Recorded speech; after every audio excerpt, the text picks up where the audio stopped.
session of the March. We are sitting on 9th of March, 9:30 a.m. Indian Standard Time. And we have a very important topic, lupus nephritis. To discuss about this topic, we have Dr. Ratan Jha. He's a senior nephrologist and transplant physician at Care Hospital Outpatient Center, Bajrang Hills, Hyderabad.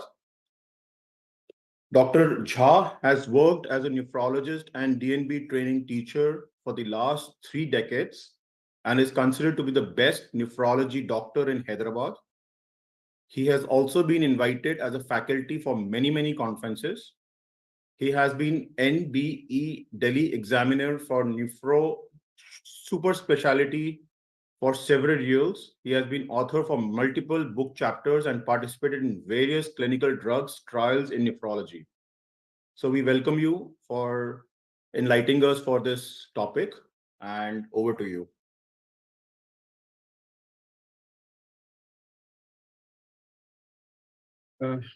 Good morning to all of you who are in India and are in the Southeast Asia, and maybe good evening for those who are in the Western zone. I have chosen a topic of my interest, the lupus nephritis, which is a disease difficult to treat, requires treatment for a long time. But I am trying to confine myself to few areas of what is new in this disease so far treatment is concerned.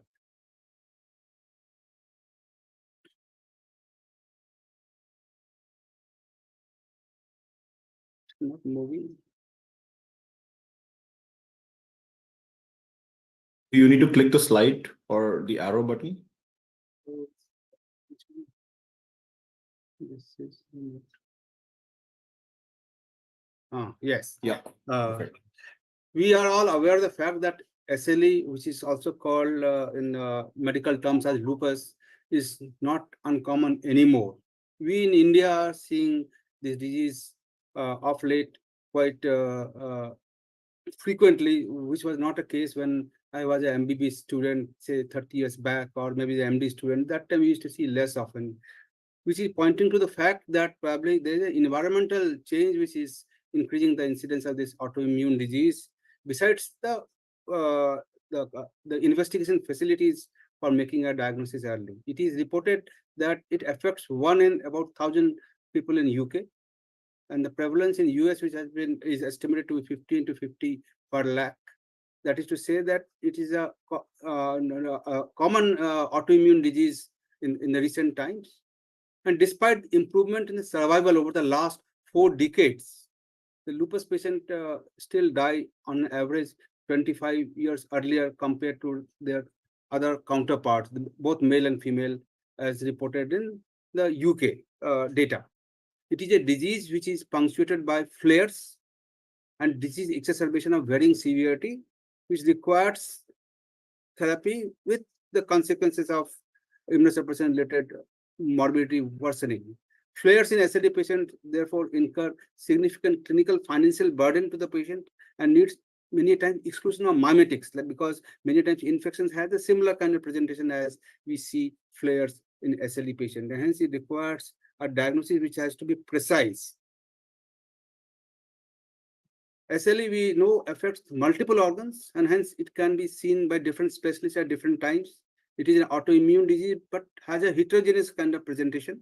It affects different organ systems, including skin, joints, central nervous system, cardiovascular system, respiratory system, and the kidneys. And hence, all the specialists of in the medical fields may be involved during the diagnosis management in its entirety in the patient's life.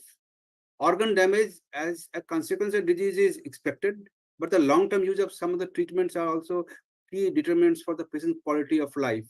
Damage in SLE, therefore, is not only related to disease activity, but also because of the treatment. Hence, we are discussing what is new in this area. So, when we look at lupus nephritis, when we talk about what is new in the area, is there anything new in the armamentarium or diagnosis? Is there anything new in the treatment domain? And are there any new biomarkers which have been propagated for making a diagnosis early for the disease or for the disease activity? we are aware of the fact that there are many unmet medical needs, and one of them is that the clinical characteristic of patient who may not respond to the current standard of care is still not well defined. We do not know. We give the same treatment, few people respond and few do not respond. We are not having any kind of clinical kind of characteristic which can define that this person may not respond. There are certain specific situations like childhood onset lupus nephritis, antiphospholipid antibody syndrome, membranous, that they have to be treated anyway different from the common garden variety of glomerular disease related lupus nephritis is still a point of research, because we treat many of the disease in a similar manner. So the unmet need or the futuristic idea that I see in this domain is that we are looking for precision medicine, which should like matching a given drug to the most responsive disease phenotype. That will be the future of lupus nephritis. For example, anifrolumab in SLE patients was reported to have a best kind of response in people who have high interferon signature. That is a kind of interferon alpha is levels are higher in such patients. They respond best to this drug. So we are now looking at the precision medicine, but it's still far from reality. Emerging therapy at this point of time in lupus nephritis is focusing mainly on induction agent. That is what is the agent to be given in the beginning of disease control, but the less on maintenance therapy, because that is the area which is still very few drugs are being talked about in SLE. Specific situations and subset like childhood SLE, male SLE, related SLE is still not treated anyway different, and we are looking for some futuristic ideas in this regard. So coming back to lupus nephritis, it is a disease which develops in almost 40 to 60% of patients over time who are followed up with SLE. Preventing kidney damage in SLE has a long-term prognostic implication, because this is the one of the commonest thing which ultimately leads to a poor quality of life and many times a mortality. Currently, the standard of care, which is corticosteroid plus other immunosuppressant in different combination, which has improved the survival over time in last 4 decades from 17% at 5 years to 80% in those treated. Though the burden of drug toxicity is also seen with this kind of therapy. It has been reported that 10 to 30% of patients who are followed up with for lupus nephritis develop kidney failure within 15 years. The term kidney failure means they require dialysis, a dialysis-dependent kidney failure. So when we look at in a simple way, what is the impact of SLE on kidney disease? Lupus nephritis is considered to be one of the frequent and serious complications of SLE patients. It develops early. It develops within 5 years in most of the patients after the SLE diagnosis. The incidence of lupus nephritis is around in 10 years time, the patients who develop lupus nephritis, 4% will develop end-stage renal failure. But if you're looking at the only lupus nephritis patient in the follow-up, 10% will develop it over 10 years. The lupus nephritis is associated with threefold increased risk of death, and it's not only because of disease of kidney disease, but because of the treatment of kidney disease, infections, and other cardiovascular events. Beyond, if you look at the end-stage renal failure, it has been reported that up to 30% of patients of SLE will ultimately develop kidney failure if they live long enough. The diagnosis of SLE over time has changed, and earlier we were relying more on the American College of Rheumatology 1997 criteria, where 4 of the 11 clinical or a lab criteria was to be satisfied. But over time, the SLIC criteria, that is the Systemic Lupus International Collaborative Clinics 2012 and ACR-ULR criteria 2017 has developed, which has having a 7 domain, and the one domain which is constitutional domain of fever has been added in the latest criteria, which is given a point, and based on those points, people are classified to develop cluster to have a diagnosis of SLE. And one of the basic criteria for all these things is that patients should have at least an ANA based on the immunofluorescence and the titer of 1:80 before, and the clinical support to make a diagnosis of SLE. So this is the diagnostic area which has changed over time, and still the same thing is being utilized to make a diagnosis for SLE or for the exacerbation of SLE in the follow-up when the disease comes with a bang. So the lupus is diagnosed, or even the flare of lupus after the remission is diagnosed, based on these criteria of combination of symptoms, signs, and tests. For diagnosis of lupus, based on the criteria, is that we should have an ANA positivity and a score of 10 based on the latest criteria. ANA positivity should be more than 1:80 titer, and 10 points in the latest 2017 SLIC criteria should be there, or the ULR criteria. In case the points are less, it is called an undifferentiated syndrome, and it has to be followed up for a time to understand whether things are evolving.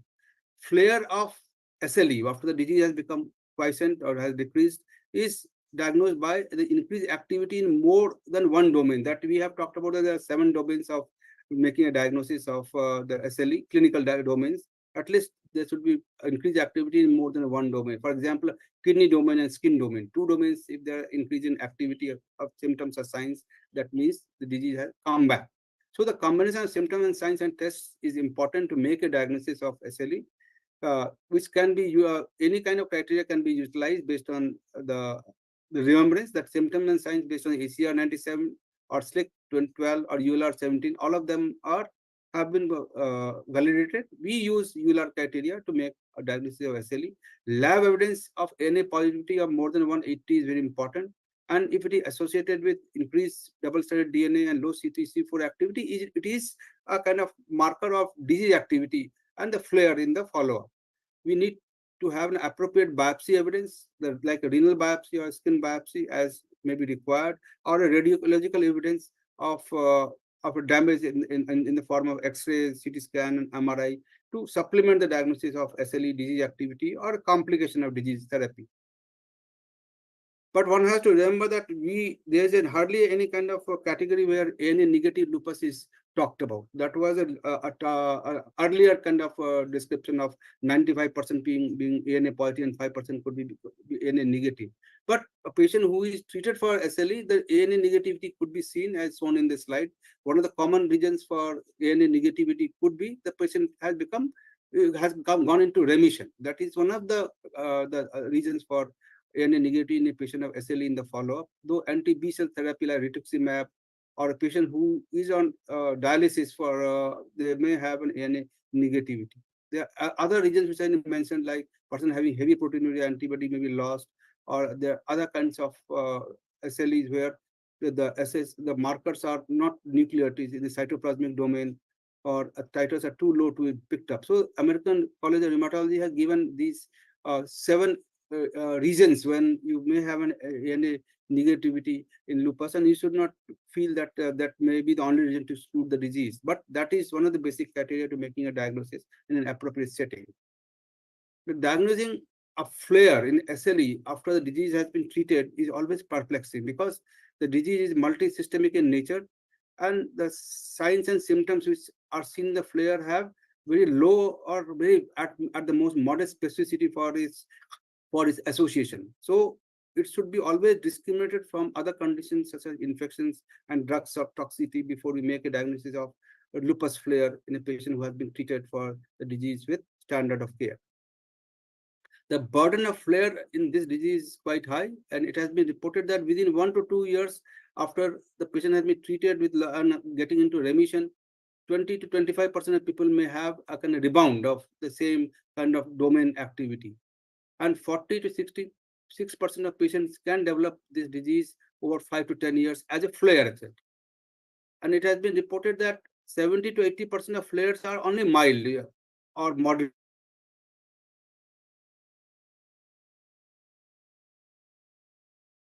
than that. So any kind of things are seen in can be seen in a patient of lupus disease, and hence it is a disease of variable kind of presentation, and that's why it mimics many kinds of disease which is difficult to many times exclude, and that requires a kind of clinical acumen to decide how far to go with what investigation and what treatment.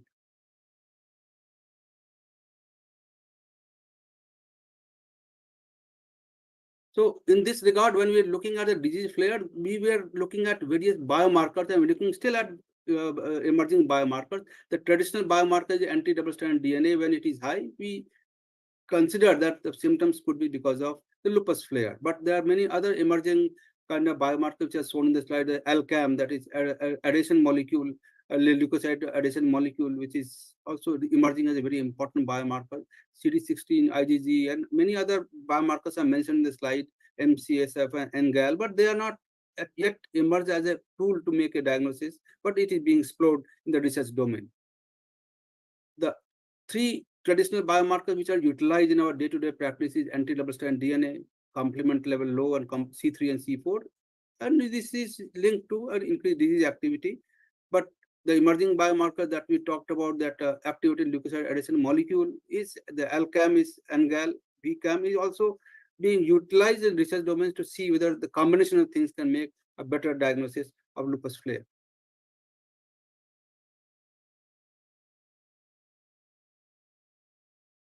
So when we see a patient with SLE as a clinician, we need to always categorize the disease, because the category will decide how intense the immunosuppression or intensity of immunosuppression has to be there. Disease activity is categorized into mild, moderate, and severe during a diagnosis and even during the flares. Mild disease activity is a disease activity where patient looks clinically stable with no life-threatening organ involvement and manifesting mainly as joint disease or arthritis or mucocutaneous lesions or mild pleuritis. Patients with moderate disease activity have more serious manifestations. And severe disease activity is defined as organ or life-threatening disease where person has a kind of, which requires an ICU admission. For example, a patient with respiratory failure and having severe kind of lung disease with, or as RPGN, where patient is having rapidly progressive renal failure and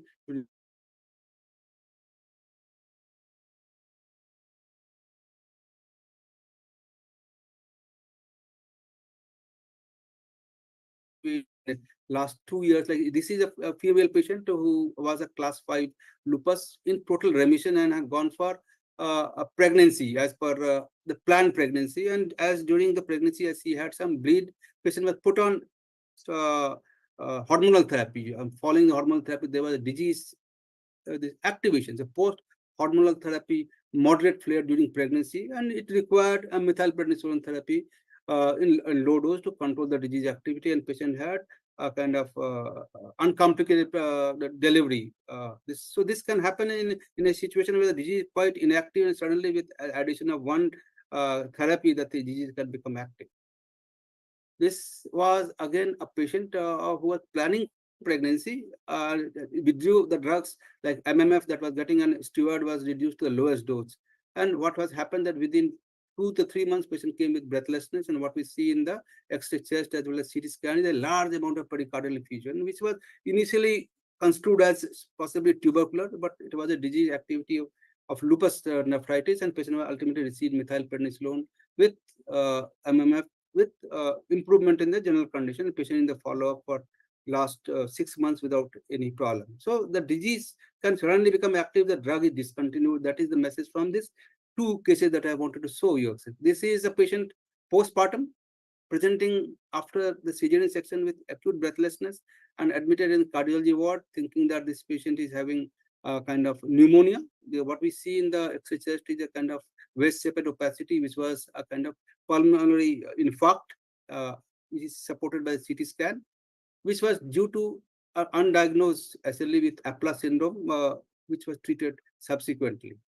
So this is just a CT scan of the same patient. What we see in the CT scan, in the left side of the kidney is visualized with the contrast, while the right side kidney is looking black, or that is an infarcted kidney with a thrombus in the inferior vena cava. So inferior vena cava thrombus presenting with pulmonary thromboembolism post cesarean section, mimicking like a pneumonia, but it was a pulmonary thromboembolism associated with Apla syndrome and SLE postpartum. So the disease is common in females. The 3 cases that I showed, all of them were females. So SLE is a disease of females usually, and it is believed that hormone, particularly the estrogen, has something to do with the increased kind of disposition. So there are many other kind of reasons why it is more common in females, but it can be seen in males as well.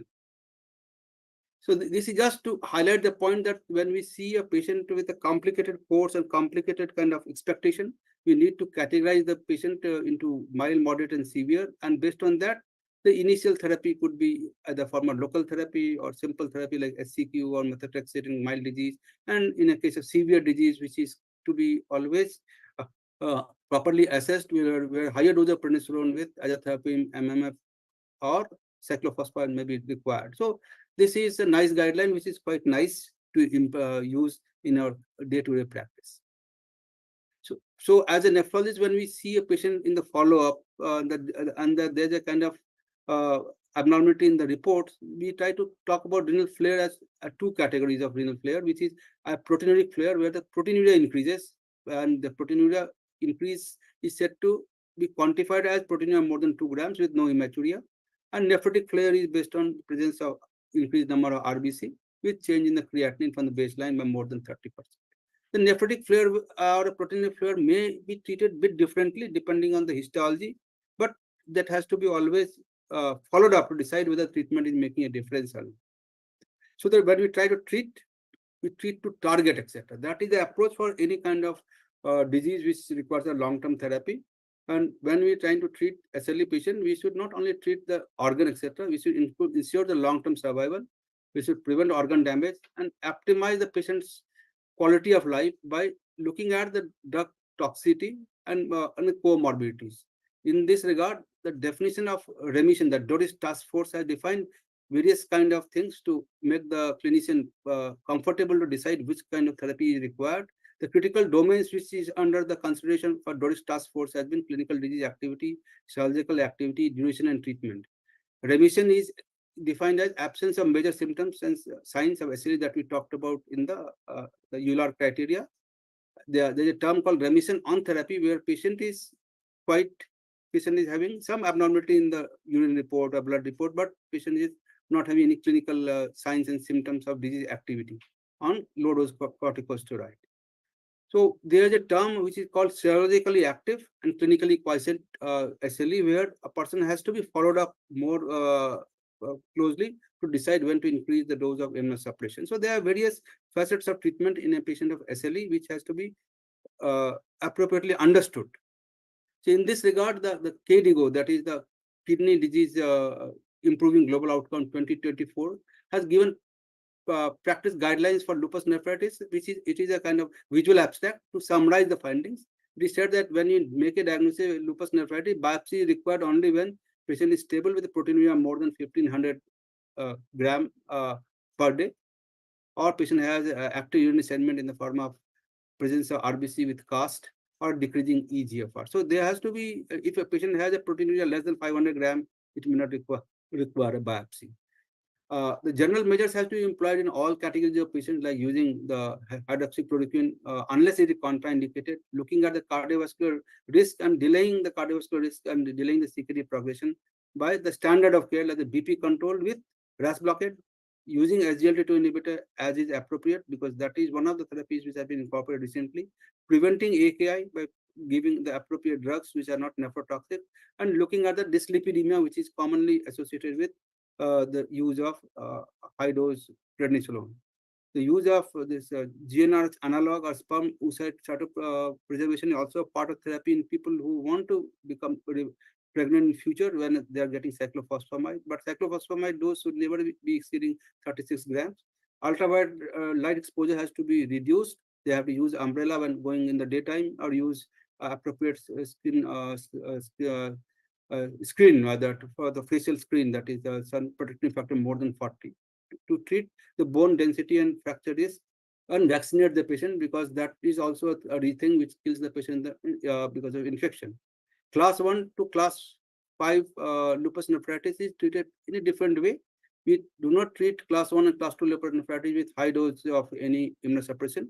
But a person with class 1 and class 2 lupus nephritis, if they are having nephrotic syndrome, we should evaluate for lupus podocytopathy, which is a disease which mimics like a minimal change disease, which has to be treated with corticosteroid with or without CNIs. The treatment of class 3, class 4, and class 5 is basically similar. That is a combination of glucocorticoid with either MMF or low-dose cyclophosphamide IV, belimumab, or a combination of these therapies, including CNI like voclosporin, which is a recent CNI which is still not available in India. Maintenance therapy, it is said that we should maintain the patient who is in remission with MMF for 3 years, and azathioprine is only to be used as maintenance therapy if the person is trying for pregnancy. Triple immunosuppression can also be utilized, like belimumab or CNI, if person requires this therapy to reduce the kind of steroid-related toxicity. Relapse of lupus nephritis has to be treated in the same line as the basic disease. The term resistant lupus is still not fully understood. It is said that the disease is not getting controlled after 6 to 12 months of therapy. That is called resistant lupus. But before we make a diagnosis of resistant lupus, we should verify the adherence to treatment, ensure adequate dosing of the drugs before we say it is drug resistant. We may need to repeat a biopsy to see that the resistant lupus, is it already a kind of burnt out lupus with chronicity, or there is some other diagnosis which is why the treatment is not responding.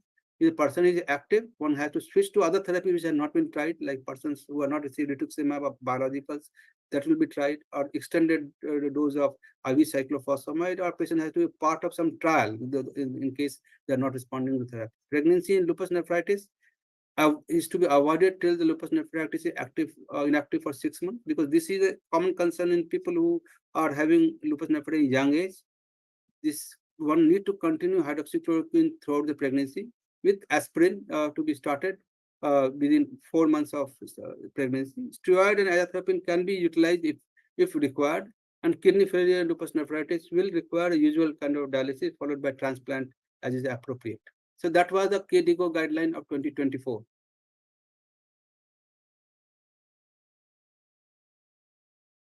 So this is a slide, kind of maybe visual slide to just what we talked about. The class 1, class 2, class 3, class 4 is treated a bit differently.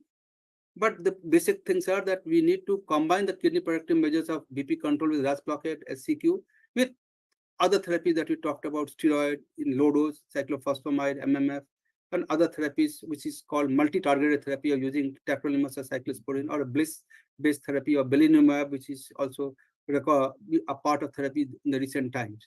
The refractory disease always requires assessment of adherence, because one of the common reasons for the disease not acting is using a patient not complying with the therapy. So this is just to highlight the point that how the management dosing has changed over the time. In 2012, higher dose of methylprednisolone was utilized to control the disease activity in the initiation of 0.5 to 1 gram. And now we talk about 0.25 to 0.5 gram of methylprednisolone therapy for disease activity in class 3 or class 4. And cyclophosphamide earlier used to give a higher dose based on the NIH criteria of 0.5 to 1 gram per meter square. But now people talk about 500 milligram of only cyclophosphamide to be given every 2 weeks in case we are not using oral mycophenolate. So the dose of mycophenolate is 2 to 3 grams. We commonly employ 2 gram dose in the initiation and maybe 1 gram in the follow-up when the disease is inactive. So duration of immunosuppression or cessation is also an important concept. And at the moment, this is the area, gray area. Optimum immunosuppressive drug tapering and withdrawal is still crucial for reducing the risk of SLE flare and relapse. Discontinuation or switching from MMF to less potent drug like azathioprine or calcineurin inhibitor early has been known to be associated with increased renal response and carries twofold increased risk of subsequent failure if it is done within 2 years. And hence, 3 years is the guideline to discontinue the drug at the moment. It is said that patients who are having non-renal lupus, 2 to 3 years will be the duration of therapy before we recommend the drug to be discontinued. And 5 to 7 years is the optimal therapy in lupus nephritis as per the other guidelines from Canada. Though the KDIGO guidelines say at least 3 years of is the duration of therapy for discontinuation. So when we talk about what is new in this domain of lupus treatment, that approach is now being tempered with different ideas. We are not talking about cytokine targeted therapy, that is a therapy which is looking at cytokine, the anti-interleukin 1 monoclonal antibody like anifrolumab. This is now being explored, and this has been found to have positive results in the recent trials. B-cell depletion therapy like rituximab, or the other generation of B-cell therapy, the monoclonals like obinutuzumab, ofatumumab, and ocrelizumab. Anti-B-cell activation therapy, that's a BAF therapy, the belimumab, and other drugs which are acting at the same pathway. Co-stimulatory blockade like iscalimab, or anti-plasma cell therapy like botitumab or ixazomib. Other complement targets are also being explored, or the tyrosine kinase targets, or CD6 monoclonal antibody like itolizumab. So these are the areas of newer research where the target therapies are being looked at.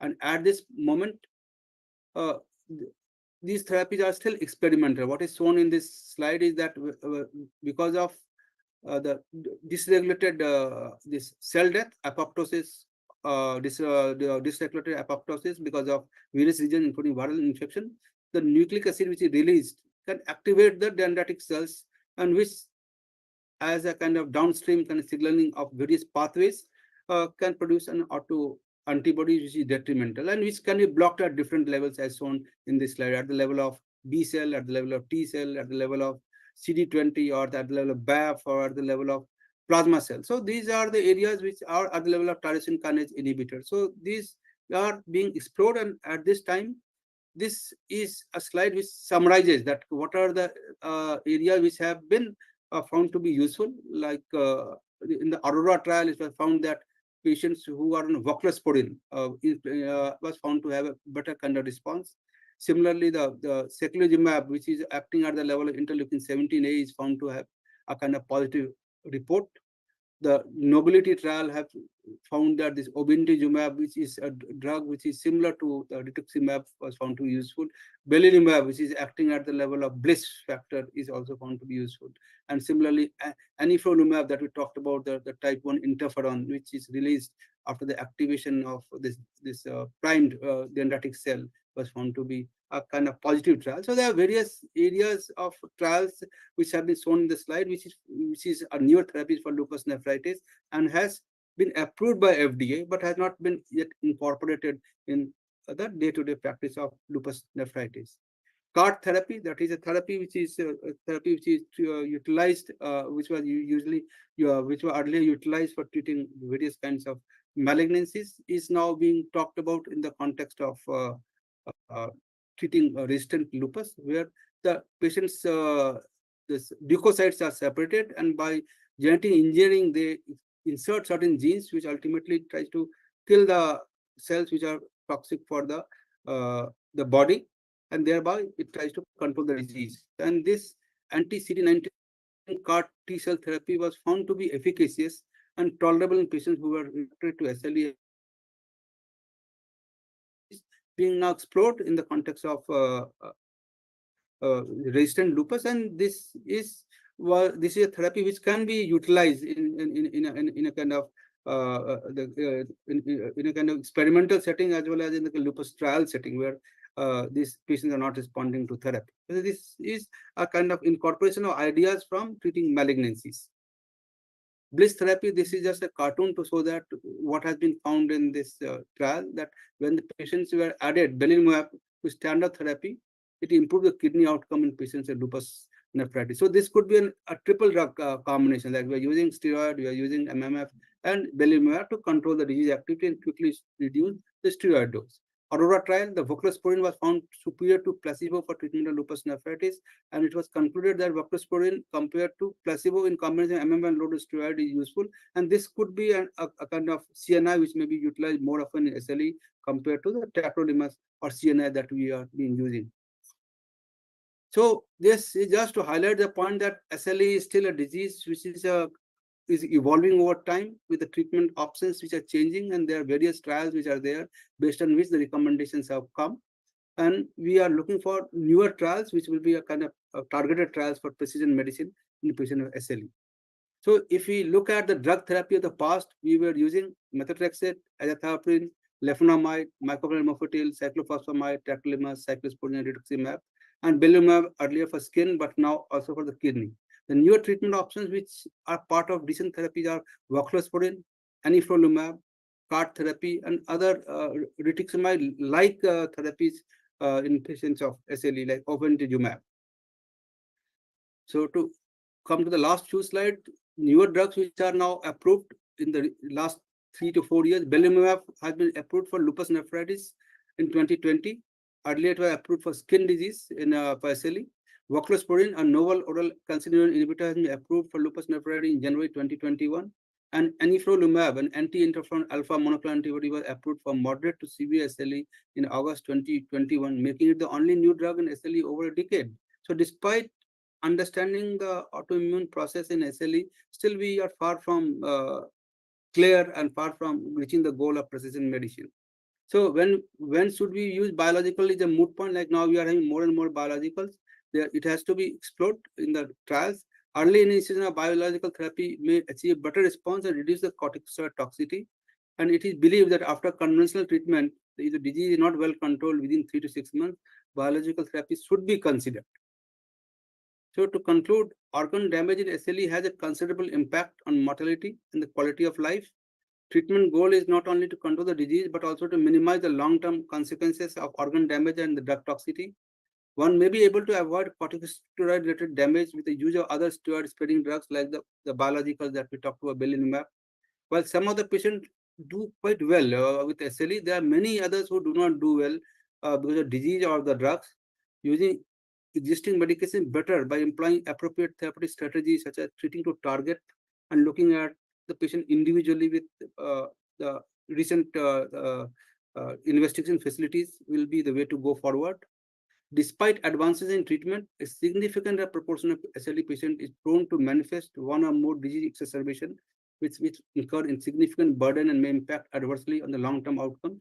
The risk is particularly higher in context of continuous uncontrolled surgical clinical disease activity, especially for major organs. Apart from targeting the low disease activity or remission, by physicians who are looking after SLE patients should therefore consider strategies for preventing disease activity exacerbation, particularly maintaining an effective immunosuppressive dose and biological therapies which are well tolerated. For future, we are eagerly awaiting the establishment of good biomarkers to predict the disease activity worsening over time and enabling the treatment, which is precise treatment for such patient. Thank you all.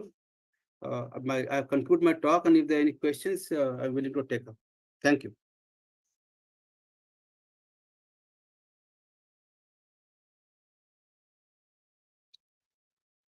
Thank you, Dr. Jha. Thank you. I would like to open the question answers for on the floor. Yeah.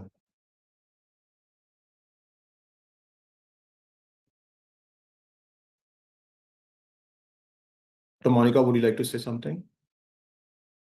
Sure. I just wanted to say thank you for a fantastic presentation and a review of the current state of lupus nephritis.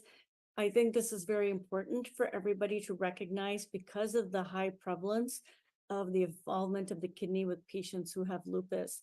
I think that there's a need for always to refer these patients to make sure that we're catching the disease early and that we have your type of expertise always involved in these cases to be able to protect their kidney function and to prevent the progression of their disease. So thank you very much for a great presentation. Thank you. Dr. Chong, are you present? Yes.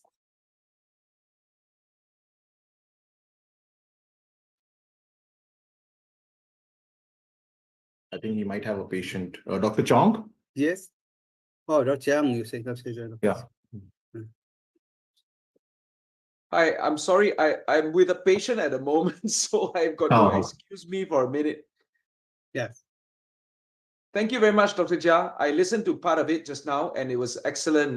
The lupus nephritis is something that we're always kind of worried about. And SLE, we do see a lot of SLE in Singapore. In particular, we see a lot of it in our young Chinese women, teenagers, in fact, and it's a horrendous disease. So we have some really bad SLE lupus in young Chinese women here in Singapore. Very devastating. We've seen quite a lot of these cases, and quite a number of them end up in dialysis or cyclophosphamide for 12 months, or eventually some of them perish too. I recall one of my classmates in medical school, young Chinese girl in 3rd year of medical school with severe lupus, and she died on us. So yeah, lupus nephritis is something that we are always very worried about and very, very careful about in Singapore, because we have a particularly bad disease in a subpopulation of our people here. Thank you. Sorry, excuse me. I got to go see the patient now. Thank you very much. Thank you.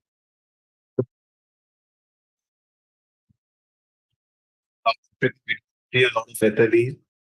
It might be missed. I don't think you need to miss it at any of the disease. Dr. Angelica, you want to say something more? Yeah, thank you. It was very interesting to sit and listen. I was trying to think, have I ever seen an SLE nephritis? And I can't bring anything to mind. So only two possibilities. We either miss it big time here in general practice. But I also, I'm trying to think, we don't have a lot of SLE patients in the general day-to-day patients that we are seeing. But I will from now on make sure that I don't, double check on alopecia and a bit of dermatitis or skin lesions that I don't miss it. But this is not something that is that common in the South African context in primary healthcare where we practice. Thanks.